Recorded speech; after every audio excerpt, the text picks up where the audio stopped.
Friends, I am Dr. Seema Pandey. I am an infertility specialist and reproductive medicine specialist. मैं आजमगढ़ में रहती हूँ UP में और मैं बेसिकली एक इनफर्टिलिटी की डॉक्टर हूँ और साथ में मैं ऑब्स्टेट्रिशियन एंड गायनेकोलॉजिस्ट तो हूँ ही। आज इस लॉकडाउन में जब कोविड-19 का इतना ज़्यादा बुरी तरह से असर पड़ा है, सब कुछ बंद है, हमारी गर्भवती महिलाएं परेशान होंगी, वो डॉक्टरों से नहीं मिल पा रही हैं, घर में हैं, उनके कुछ क्वेश्चंस होंगे जिसकी वजह से जो मैंने ये आज ऑनलाइन प्रोग्राम रखा कि गर्मियाँ बढ़ रही हैं, स्पेशली हमारे पार्ट में नॉर्थ इंडिया में टेम्परेचर 40 टच कर रहा है और प्रेग्नेंट लेडीज़ वैसे ही खाने में बहुत मूडी हो जाती हैं, उनसे खाया नहीं जाता है, प्यास नहीं लगती है, ऐसे में गर्मी का असर उनकी सेहत पे पड़ सकता है। तो आज मैं आप लोग को बताऊंगी कि गर्भवती महिलाओं को इस गर्मी से अपने आप को बचाने के क्या प्रैक्टिकल तरीके हैं जो वो घर में अपना सकती हैं, क्योंकि इसमें दवाई का कोई रोल नहीं होता है। तो दोस्तों, सबसे पहले आप अपना पानी पीने का इंटेक बढ़ाइए। रोज़ 8 से 10 ग्लास पानी पीने की कोशिश करें। सादा पानी नहीं अच्छा लगता है तो उसमें नींबू नमक चीनी पानी की शिकंजी बना के पी लीजिए। नारियल पानी मिलना तो बहुत मुश्किल है, लेकिन जिसे मिल सकता है वो पी सकता है। वो फल जो रसीले होते हैं, जिनमें पानी होता है, जैसे खरबूज, तरबूज, खीरा, ककड़ी, ये सारे फल ज़्यादा खाने की कोशिश कीजिए। संतरा खाइए और किसी ना किसी तरह से अपने को हाइड्रेटेड रखिए, पानी की कमी ना आए, आपके होठ पे पपड़ी ना पड़े, झुर्रियाँ ना आए, ये सारी चीज़ें देखते रहिए। और खाना थोड़ा थोड़ा करके कई बार खाइए और हमेशा जब भी आप कुछ भी करने बैठें तो पानी पी लें। सादा पानी ना अच्छा लगे, कुछ खा के पी लीजिए। गुड़ बहुत अच्छी चीज़ है प्रेग्नेंट महिलाओं के लिए। जैगरी या गुड़ गन्ने के रस से बनती है, वो लोहे की कढ़ाई में बनाई जाती है, तो उसमें आयरन ज़्यादा होता है और उस आयरन से आपकी बॉडी में आयरन बढ़ेगा। अगर आपका वाटर इनटेक कम होगा तो आपके बच्चे को भी न्यूट्रिशन मिलने में थोड़ी कमी होगी, उसके अंदर पानी की कमी हो सकती है, आपको चक्कर आ सकता है, आपका बीपी नॉर्मली प्रेगनेंसी में ऐसा होता है कि बहुत सारे हार्मोन निकलते हैं आपकी प्रेगनेंसी को कंटिन्यू करने के लिए, आपकी बच्चेदानी बच्चे को जल्दी से बाहर ना कर दे, उससे बचाने के लिए एक प्रोजेस्टेरॉन नाम का हार्मोन निकलता है जो कि यूट्रस को शांत रखता है और वो उस हार्मोन की वजह से कई बार सेकेंड ट्राइमेस्टर के ऑनवर्ड्स आपका ब्लड प्रेशर नॉर्मली लो रहता है। तो ऐसे में कभी कभी आप सो के अचानक उठ जाते हैं तो आप कहते हैं हमको चक्कर आ गया, हमारी आँख के आगे अंधेरा छा गया। तो ऐसे में बिल्कुल घबराना नहीं है। जब आप लेटे हैं तो अचानक से मत उठिए, थोड़ा सा करवट लीजिए, फिर बैठिए और फिर उठिए और उठ करके भी कोई काम कीजिए। और जितनी बार नियम बना लीजिए, खाना खाते हुए, जाते हुए, चाय पीते हुए, हर वक्त पहले एक पानी का ग्लास पी लें और उसके बाद ही कुछ आगे करें। तो अब मैं यहाँ पे हूँ, आप लोग और कोई भी क्वेश्चन पूछना चाहते हैं तो वो मैं बता सकती हूँ। कमेंट बॉक्स में आप क्वेश्चन लिख सकते हैं और मैं उसका आंसर दे सकती हूँ। और भी चीज़ें प्रेगनेंसी से रिलेटेड हैं। अगर आप अपना पानी का लेवल ठीक रखिएगा, पानी ढंग से पीजिएगा, तो दूसरी जो कॉमन कंप्लेन होती है प्रेगनेंसी में, पेट का ना साफ़ होना या कॉन्स्टिपेशन होना, वो भी कम होगा, क्योंकि पानी जितना कम पिएंगे उतना ज़्यादा कॉन्स्टिपेशन होने के चांसेस बढ़ते हैं। तो पानी पीने से उसमें भी ठीक आपके सुधार आएगा, आपको भूख लगेगी, आप टहलिए, थोड़ा सा इधर उधर घर में ही घूमिए, बाहर मत निकलिए, मास्क लगा के रखिए, रोज़ अपनी स्वच्छता, व्यक्तिगत स्वच्छता या पर्सनल हाइजीन का बहुत ध्यान रखिए। सुबह शाम गर्मी लगे तो आप नहा सकते हैं, नहाने से बच्चे के ऊपर कोई भी गलत प्रभाव नहीं पड़ता है। और जितनी बार आप कोई भी सरफेस जिस पे बाहर के लोग भी टच करते हैं, जैसे आपकी सीढ़ी हो गई, दरवाज़ा हो गया, कोई ऐसी चीज़ हो गई, अगर आप छूते हैं तो तुरंत अपना हाथ धोइए। लगे हाथों में आपको कोविड-19 और लॉकडाउन में आपके डॉक्टर से आपके मिलने के स्केड्यूल के बारे में भी बताऊंगी। आपको ऐसा है कि जैसे जो महिलाएं जिनको प्रेगनेंसी अभी रुकी है वो अपने डॉक्टर से एक बार भी नहीं मिल पाए हैं, वो उनसे किसी भी तरह से संपर्क करें और संपर्क करके जो भी दवाएं चलनी हैं उन दवाओं को ले लें। आपकी डॉक्टर आपको एक दिन हॉस्पिटल में बुला के अल्ट्रासाउंड करके ये देखना चाहेगी कि आपका जो गर्भ है वो सही जगह पे पल रहा है कि नहीं पल रहा है, वो यूट्रस के अंदर तो नहीं है, एक्टोपिक प्रेगनेंसी तो नहीं है। अगर ये सारी चीज़ें रूल आउट कर लेगी तो आपको 1 महीने 1.5 महीने की दवा दे के वो भेज सकती हैं और फिर आपको सेकेंड विजिट एंटी स्कैन या न्यूरल थिकनेस स्कैन के लिए बुलाएंगी। उस स्कैन में बच्चे की मानसिक विकलांगता का टेस्ट किया जाता है, जो हम अपने गर्दन की स्किन को, बच्चे के गर्दन की स्किन को नाप के करते हैं।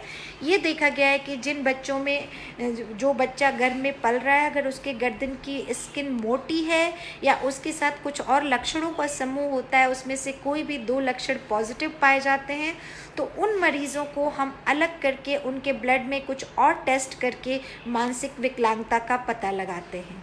और अगर वो टेस्ट आपका हो चुका है, उसके बाद आप अपने डॉक्टर से नहीं मिल पा रहे हैं, तो बिल्कुल मत घबराइए। आप घर पे रहिए, अच्छी किताबें पढ़िए, अच्छी बातें सोचिए, कुछ ऐसा काम कीजिए जिसमें आपका मन लगे। आप ये ध्यान रखिए कि आपका मूड जैसा होगा, आपके गर्भ में पलने वाले शिशु का भी पूरा का पूरा माइंड सेट, मूड आगे चल के वैसा ही बनेगा। तो हमें अच्छी बातें सोचनी है, अच्छी बातें करनी है। और जो भी चीज़ अगर आप लोगों को खुद से नहीं समझ में आता है क्या करना है, तो आजकल आप सब लोग के पास एंड्रॉयड फ़ोन्स हैं, उन फ़ोन में बहुत सारे ऐप्स हैं। मैं एक ऐप आई मम्स अपने पेशेंट्स को बार बार बताती रहती हूँ। ये एक फ्री ऐप है जो गर्भवती महिलाओं के लिए डेवलप किया गया है और उसमें रोज़ कुछ ना कुछ सुधार होता जा रहा है। पहले वो ऐप इंग्लिश में था, अब वो हिंदी में भी हो गया है। उसमें आपको किस तरह का म्यूज़िक सुनना चाहिए, कोई पेंटिंग, कोई स्टोरी, कोई सिंगिंग, कोई भी चीज़ करने के लिए वो सब कुछ बताते हैं। और अदरवाइज़ आप अपने रूटीन में 15 मिनट का वॉक शामिल कीजिए। खाने में अपना नाश्ता, दिन का खाना, रात का खाना और शाम को ज़रूर मिनिमल 4 मील्स लीजिए। और हर मील के साथ कम से कम अगर आप 2 ग्लास पानी पीते हैं तो आपको डिहाइड्रेशन की समस्या कभी भी नहीं आएगी। एक चीज़ मैं बताना चाहती हूँ, मेरे बहुत सारे पेशेंट पूछते रहते हैं, मैडम पानी की कमी हो रही है, ग्लूकॉन डी पी लें क्या? दोस्तों, पानी की कमी दूर करने के लिए कभी भी ग्लूकॉन डी मत पीजिएगा। ग्लूकॉन डी पीने से बॉडी में और पानी की कमी होगी। अगर आपको पीना ही है तो आप या तो इलेक्ट्रॉल पाउडर पीजिए या नींबू नमक चीनी का शिकंजी बना के पीजिए या नारियल पानी पीजिए। ये सारी चीज़ें, इवन दाल का पानी बहुत अच्छा होगा, चावल की मांड होती है वो भी बहुत अच्छा होता है।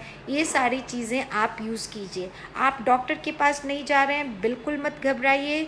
हेल्दी फूड खाइए, एक्स्ट्रा खाने की ज़रूरत नहीं है, लेकिन जो कुछ भी खाइए वो हेल्दी खाइए और अपने अंदर पॉजिटिविटी बना करके रखिए। और ज़्यादा लोग जिनको डॉक्टर ने फॉलिक एसिड वगैरह लिखा हुआ है, वो लोग वो मेडिसिन अपना कंटिन्यू करें।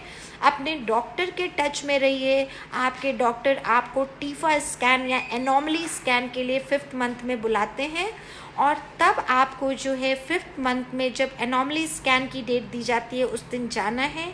याद रखिए दोस्तों, जब भी आप गाड़ी में जाएं सोशल डिस्टेंसिंग बिल्कुल फॉलो करें। चेहरे पे मास्क लगा के अपने को अच्छे से कवर करके जाएं। कोशिश करें कि एक दूसरे से 1 से 2 मीटर की दूरी पे बैठें। डॉक्टर के चेम्बर में अकेले जाएं, बहुत सारे लोगों के साथ ना जाएं। और इन सारी चीज़ों को आप फॉलो करेंगे तो आप कोविड-19 से बच पाएंगे, साथ में आपका सारा काम भी हो पाएगा और ये बीमारी को फैलने का हम रोक लगा पाएंगे इन चीज़ों पे। तो ये सारी चीज़ें आपको ध्यान देनी है और करना है। आयरन और कैल्शियम इंडियन लेडीज़ को खाने को हम इसलिए बताते हैं क्योंकि हमारी बॉडी में इन चीज़ों की कमी होती है।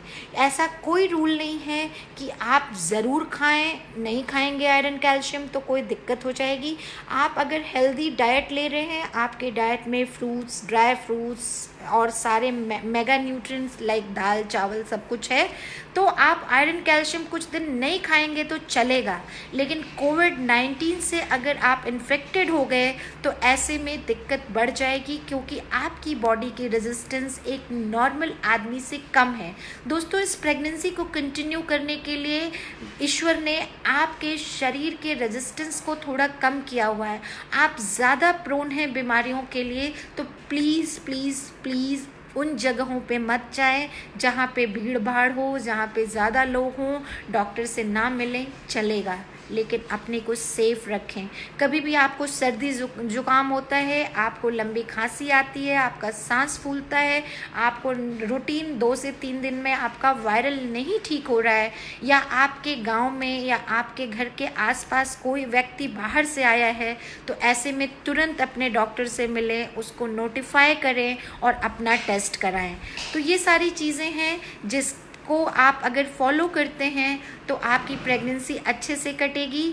और जब ज़रूरत हो किसी तरह का इमरजेंसी साइंस में, कभी आपका पेट बहुत टाइट हो जा रहा है, ऐसा लग रहा है आपका बच्चा नीचे की तरफ जा रहा है, या आपको ब्लीडिंग हो गई, आपको लाइकर पानी की तरह से पानी गिर रहा है, या रुक रुक के दर्द हो रहा है, ऐसी कोई भी सिचुएशन होती है तो आप तुरंत अपने डॉक्टर से संपर्क करें। हर डॉक्टर इमरजेंसी को देख रहा है, और सारे लोग, जितना हमारा एडमिनिस्ट्रेशन है, पुलिस है, हर आदमी पे एक प्रेग्नेंट लेडी को स्पेशली डॉक्टर तक जाने में मदद कर रहा है, उसको रोक नहीं रहा है। लेकिन फालतू में ना आए। आपका 3rd और 5th मंथ का स्कैन इम्पॉर्टेंट है, जिसके लिए डॉक्टर आपको देगा और होगा। और याद रखिएगा, हमारी दादी नानियों ने जब हमें पैदा किया था उस वक्त कोई अल्ट्रासाउंड नहीं था, कोई आयरन कैल्शियम नहीं था। मैं ये नहीं कह रही कि आप डॉक्टर के यहाँ मत जाइए, दादी नानियों की तरह बन जाइए, लेकिन ये टाइम बहुत क्रूशियल है। इसमें जो भी स्टेप लीजिए सोच समझ के लीजिए। अगर कुछ दिन डॉक्टर के पास नहीं जाएंगे तो उससे कोई नुकसान नहीं होगा, लेकिन अगर कोविड-19 इन्फेक्शन हो गया तो उससे आपको ज़्यादा दिक्कत होगी। इतनी बातें आज मैं आपको बताना चाहती थी। आगे आपको किसी भी तरह के क्वेश्चन के लिए मैं यहाँ पे उपलब्ध हूँ। आप जो भी चाहें मुझे क्वेश्चन चैट बॉक्स में लिख करके पूछ सकते हैं। आपकी मैं दुविधाओं का निवारण करने की कोशिश करूँगी। Thank you so much for watching.